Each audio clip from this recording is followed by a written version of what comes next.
தேவனுடைய சத்தத்தை கேளுங்கள். அன்பான சகோதர சகோதரிகளே, தேவன் மனிதனை அன்போடு படைத்தார். அவர் எப்போதும் மனிதனுடன் பேச விரும்புகிறார். ஆனால் துரதிர்ஷ்டவசமாக பலர் அந்த அழைப்பை கேட்க மறுக்கிறார்கள். இன்று நாம் ஆண்டவரின் அழைப்பை நிராகரித்தால் என்ன ஆகும்? அதை பெற்றுக்கொண்டால் என்ன ஆசீர்வாதம் கிடைக்கும் என்பதை பார்க்கலாம்.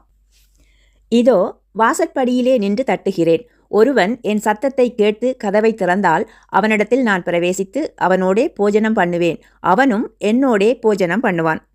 தேவன் எப்போதும் நம்மை விட்டு தூரமாக இருப்பதில்லை. அவர் தட்டுகிறார். அவருடைய சத்தத்தை நாம் கேட்க வேண்டும். பிரசங்கிகள், தீர்க்கதரிசிகள், நம்முடைய நண்பர்கள், குடும்பத்தினர் வழியாகவும் தேவன் பேசுகிறார். எபிரேயர் 3:15 சொல்லுகிறது, இன்று அவருடைய சத்தத்தை நீங்கள் கேட்கும்போது உங்களுடைய இருதயங்களை கடினமாக்கி கொள்ளாதிருங்கள் என்று சொல்கிறது.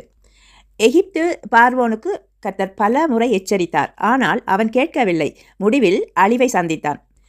இஸ்ரவேலர் தேவனுடைய தீர்க்கதரிசிகளை நிராகரித்தார்கள். கடைசியில் தேசம் சிறைக்கு போனது. தேவனுடைய அழைப்பை புறக்கணிப்பது அழிவை நோக்கி செல்கிறது என்பதை நீங்கள் புரிந்து கொள்ள வேண்டும். 2 பேதுரு 3:9 சொல்லுகிறது, தாமதிக்கிறார் என்று சிலர் எண்ணுகிறபடி கர்த்தர் தமது வாக்கு தத்தத்தை குறித்து தாமதமாயிராமல் ஒருவரும் கெட்டுப்போகாமல் எல்லோரும் மனம் திரும்ப வேண்டுமென்று விரும்பி நம்மேல் நீடிய பொறுமை உள்ளவராய் இருக்கிறார். நீங்கள் மனம் திரும்புவதை அவர் எதிர்பார்த்து தாமதிக்கிறார். தேவன் உங்களை நிராகரிக்க விரும்பவில்லை. அவர் இன்று ஒரு வாய்ப்பை உங்களுக்கு தருகிறார். அவருடைய அழைப்பை ஏற்றுக்கொண்டால் நல்வாழ்க்கை உங்களுக்கு கிடைக்கும். மனம் திரும்பின ஒருவரின் வாழ்க்கையை தேவன் புதியதாக ஆக்குகிறார்.